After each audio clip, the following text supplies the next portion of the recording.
mempresentasikan penelitian berjudul Pengembangan Modul Pembelajaran Berbasis Buku Reflektif pada Materi Sistem Pencernaan Manusia SMA kelas 11. Adapun latar belakangnya yaitu yang pertama media pembelajaran. Dari hasil analisis kebutuhan di sekolah bahwa guru telah menggunakan media pembelajaran baik secara konvensional maupun media IT seperti PPT. Namun guru juga mengalami kendala dalam mengembangkan dan membuat media pembelajaran karena terbatasnya media yang dimiliki di sekolah dan keterbatasan waktu yang dimiliki oleh guru dalam membuat media tersebut, sehingga dalam proses mengajar pun guru masih menggunakan metode ceramah. Kedua, masih ada guru yang mengalami kesulitan dalam menjelaskan beberapa bagian materi pada sistem pencernaan manusia. Selanjutnya, kemampuan menganalisa peserta didik masih tergolong rendah pada level kognitif C4 dibandingkan level kognitif C1 hingga C3. Selanjutnya adalah di akhir materi pembelajaran selalu diberikan refleksi, namun peserta didik belum mampu menyimpulkan dan merefleksikan hasil pembelajarannya sehingga masih dibimbing oleh guru. Padahal refleksi adalah pilar penting dalam proses pembelajaran karena dapat mengembangkan kesadaran metakognitif peserta didik. Kemudian, penggunaan buku paket di sekolah kurang maksimal dan penggunaan buku paket tidak cukup dalam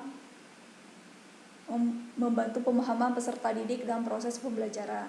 Meninjau masalah tersebut, peneliti ingin mengembangkan modul berbasis buku reflektif. Selanjutnya adalah rumusan masalah, yaitu yang pertama bagaimana mengembangkan modul pembelajaran berbasis buku reflektif dan bagaimana kualitas dan kelayakan dari modul berbasis buku reflektif.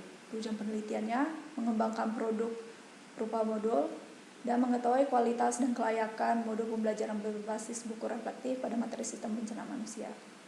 Landasan teori yang digunakan yaitu media pembelajaran, modul, dan pembelajaran reflektif dan berpikir reflektif. Metode penelitian, jenis penelitian yang dilakukan adalah research and development mengacu pada model Borg and Gold. Ada 10 langkah penelitian dan pengembangan, namun pada tahap ini hanya dibatasi 5 langkah saja. Langkah penelitiannya yaitu kompetensi masalah, pengumpulan data, desain produk, validasi desain produk, dan revisi desain produk. Bisa dilihat pada slide berikut. Selanjutnya untuk kriteria validator ada ahli media dan ahli materi dari dosen pendidikan biologi Universitas Sanata Dharma. Kemudian untuk gurunya ada SMA guru swasta dan 2 guru SMA negeri di Yogyakarta. Teknik analisis data yang digunakan, pertama analisis kuantitatif yang diperoleh dari skor hasil lembar validasi, analisis kualitatif diperoleh dari komentar dan saran dari validator. Kemudian untuk kelayakannya yaitu data kuantitatif dikonversi menjadi data kualitatif mengacu pada skala Likert interval 4. Dapat dilihat pada tabel berikut. Selanjutnya, pada hasil penelitian, berikut adalah hasil validasi oleh ahli media, ahli materi, dan guru biologi. Rekapitulasi data diperoleh rata dari 5 validator yaitu 3,58 atau dengan kriteria sangat baik. Berikut hasil revisi produk. Pada produk awal seperti ini terdapat perubahan setelah direvisi, yaitu berubahnya ikon roti pada cover modul menjadi gambar jagung. Hal ini untuk meningkatkan nilai-nilai kearifan makanan lokal pada peserta didik. Selanjutnya terdapat perubahan font pada subjudul materi, di mana pada produk sebelumnya itu jenis font yang digunakan masih sulit terbaca. Kemudian adanya penambahan kata bab sebelum subjudul pada isi materi. Selanjutnya yaitu terdapat perubahan ukuran font pada produk sebelum dan setelah direvisi. Produk setelah direvisi ukuran fontnya lebih kecil yaitu font 11, ukuran font 11. Kemudian keterangan sumber dan gambar juga berubah di produk setelah direvisi. Kemudian di produk setelah direvisi terdapat citasi pada isi materi. Selanjutnya adalah pada produk sebelum direvisi, di materi ini belum dicantumkan sumber-sumber informasi, sedangkan pada produk setelah direvisi dicantumkan sumber materi yang dapat diakses oleh peserta didik dan memperkaya materi. Selanjutnya, yaitu pada produk sebelum direvisi ini pertanyaan refleksinya masih kurang mendalam, sehingga pada produk setelah direvisi diubah menjadi pertanyaan yang mendalam dengan disesuaikan pada dinamika pedagogi reflektif yang mengacu pada 3C, yaitu competence, conscience, dan compassion. Selanjutnya adalah hasil penelitian ini dapat disimpulkan bahwa pengembangan dilakukan melewati 5 langkah Box and Goal, dari potensi masalah hingga revisi desain produk. Dihasilkan produk berupa modul pembelajaran berbasis buku reflektif pada materi sistem pencernaan manusia untuk siswa SMA kelas 11. Kemudian hasil penelitian dan pengembangan memperoleh rata skor 3,58 dengan kriteria sangat baik, sehingga produk yang dikembangkan memiliki kualitas layak untuk diuji cobakan dalam lingkup terbatas. Sekian presentasi dari saya. Terima kasih.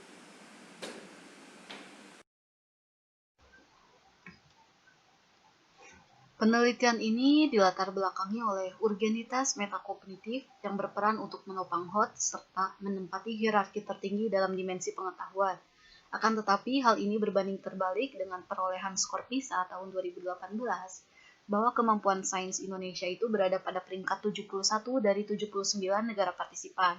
Selain itu, di lokasi penelitian, bahwa kemampuan metakognitif ini belum diukur, karena bentuk evaluasi yang digunakan adalah soal pilihan ganda dengan tingkat C1 hingga C3. Adapun untuk ketuntasan belajar siswa kelas 11 MIPA yakni 60% dan siswa kelas 12 MIPA yakni 50% dari KKM 70. Oleh karena itu diperlukan suatu instrumen yang mengukur kemampuan metakognitif yakni dengan Metacognitive Awareness Inventory. Fitri menyatakan bahwa metakognitif akan sejalan dengan intelektual, di mana kecerdasan intelektual ini akan berkembang sesuai dengan kurun waktu tertentu. Dari pernyataan tersebut, muncul landasan bahwa kemampuan metakognitif siswa SMA MIPA pada pembelajaran biologi berdasarkan tingkat kelas.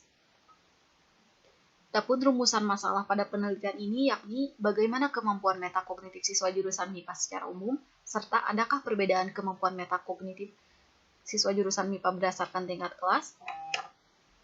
Untuk metode penelitian yang digunakan, yakni deskriptif dengan pendekatan kuantitatif, sedangkan metode pengumpulan data dengan survei melalui angket Metacognitive Awareness Inventory yang diedarkan kepada 146 orang siswa kelas 11 dan 144 orang siswa kelas 12 MIPA dengan teknik Stratified Random Sampling. Instrumen yang digunakan berupa angket tertutup Metacognitive Awareness Inventory berjumlah 45 item yang telah diadaptasi dari Skrow dan Denison, di mana pilihan jawaban yang tersedia yaitu iya dengan nilai 2, ragu-ragu 1, tidak 0. Kemudian data yang diperoleh akan dikonversi ke dalam skala 0 sampai 100. Lalu, data yang diperoleh akan diinterpretasikan ke dalam kriteria kemampuan metakognitif, sebagaimana menurut Tibrani tahun 2017. Pembahasan hasil analisis indikator metakognitif siswa secara umum, bahwa pengetahuan deklaratif ini memperoleh min yang lebih rendah bila dibandingkan dengan indikator yang lain. Untuk indikator keterampilan perencanaan memperoleh rata-rata yang lebih tinggi. Oleh karena itu,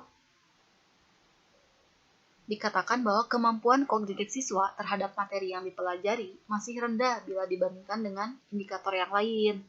Akan tetapi, siswa itu tetap melakukan tahap perencanaan untuk memulai kegiatan belajar.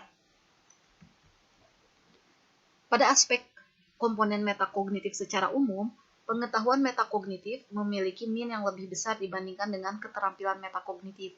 Dengan demikian dapat dikatakan bahwa siswa itu lebih sadar tentang pengetahuan metakognitif karena telah memiliki kemampuan untuk mengidentifikasi kelebihan dan kelemahan kognitifnya, membedakan kompleksitas tugas, serta memiliki pengetahuan tentang strategi belajar yang digunakan dibandingkan dengan keterampilan metakognitif.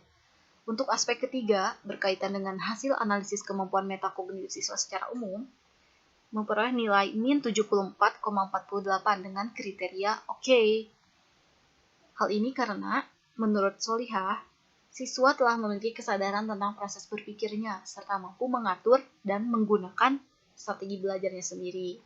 Untuk rumusan masalah nomor 2 berkaitan dengan indikator metakognitif siswa berdasarkan tingkat kelas, yakni pada pengetahuan deklaratif berkaitan dengan fakta dan data terhadap materi, kedua tingkat kelas kesulitan mengingat materi. Hal ini karena kurangnya kemampuan metacomprehension dan metamemory dapat diatasi dengan mengulang materi. Adapun pengetahuan prosedural berkaitan dengan cara atau strategi belajar yang digunakan, siswa tidak menentukan tujuan khusus, padahal setiap tujuan khusus tentunya memiliki cara yang berbeda dalam mengelola informasi menjadi bermakna. Pada pengetahuan kondisional berkaitan dengan alasan mengapa dan kapan menggunakan pengetahuan prosedural dan deklaratif, siswa kelas 11 itu tidak menutupi kelemahan kognitifnya. Hal ini dapat diatasi dengan cara menggunakan kecerdasan intelektual. Pada siswa kelas 12 yang masih ragu-ragu apakah telah belajar dengan baik padahal telah memiliki pengetahuan awal, ini dapat diatasi dengan cara belajar menggunakan apersepsi. Pada keterampilan perencanaan, yakni tentang rencana belajar, siswa sudah mampu menentukan target belajarnya. Ini dapat memudahkannya dalam mengorganisasi kegiatan belajar. Pada keterampilan manajemen informasi, siswa kelas 11 tidak menganalogikan materi, sedangkan siswa kelas 12 tidak membuat gambar. Hal ini tentunya kurang baik karena berkaitan dengan meta comprehension dan meta memory. Pada keterampilan pemahaman, kedua tingkat kelas tidak mengulang materi, padahal dengan mengulang materi dapat memudahkan mengingat dan dapat dilakukan dengan cara menggaris bawahi bacaan. Pada keterampilan perbaikan, kedua tingkat kelas sudah mampu bertanya untuk meningkatkan kompleksitas pemahaman. Pada keterampilan evaluasi, kedua tingkat kelas tidak menulis kesimpulan, padahal ini berkaitan dengan transformasi pengetahuan ke dalam bahasa sendiri. Komponen metakognitif berdasarkan tingkat kelas, pengetahuan metakognitif itu pada siswa kelas 11 MIPA lebih tinggi dibandingkan dengan siswa kelas 12 MIPA. Begitupun dengan keterampilan metakognitif. Dengan demikian dapat dikatakan bahwa siswa kelas 11 MIPA itu lebih baik dalam hal memahami materi, mengambil tindakan, menentukan waktu dan alasan mengapa menggunakan strategi dibandingkan dengan siswa kelas 12. Hasil analisis kemampuan metakognitif siswa berdasarkan tingkat kelas, sekaligus inti dari penelitian ini menunjukkan bahwa siswa kelas 11 MIPA memiliki nilai rata-rata yang lebih tinggi dibandingkan dengan siswa kelas 12 MIPA. Hal ini berbanding terbalik dengan pernyataan Feynman dan Spence bahwa kemampuan metakognitif berkembang dengan usia. Sedangkan Choskun menyatakan bahwa metakognitif meningkat sesuai dengan tingkat kelas. Tentunya terdapat faktor yang mempengaruhi kemampuan metakognitif. Misalnya, pada siswa kelas 11 dari sifat materi yang dipelajari lebih kepada sistem, sehingga lebih mudah dipahami. Begitu juga pada siswa kelas 12 yang lebih terfokus pada ujian akhir, yang menyebabkan kurang optimalnya penggunaan strategi metakognitif. Selain itu, Siti menambahkan bahwa metakognitif dapat dipengaruhi oleh motivasi berprestasi. Sedangkan Mantu menyatakan bahwa metakognitif dapat dipengaruhi oleh kecerdasan intelektual. Kesimpulan dari penelitian ini yaitu baik secara umum maupun berdasarkan tingkat kelas, kemampuan metakognitif siswa berada pada kriteria oke. Adapun dari 3 aspek yang diamati, yakni indikator, komponen, dan metakognitif menunjukkan bahwa siswa kelas 11 lebih unggul dibandingkan dengan siswa kelas 12 MIPA. Dengan demikian, kemampuan metakognitif tidak sejalan dengan tingkat kelas siswa, karena dapat dipengaruhi oleh faktor motivasi berprestasi dan kecerdasan intelektual. Terima kasih atas perhatiannya. Wassalamualaikum warahmatullahi wabarakatuh.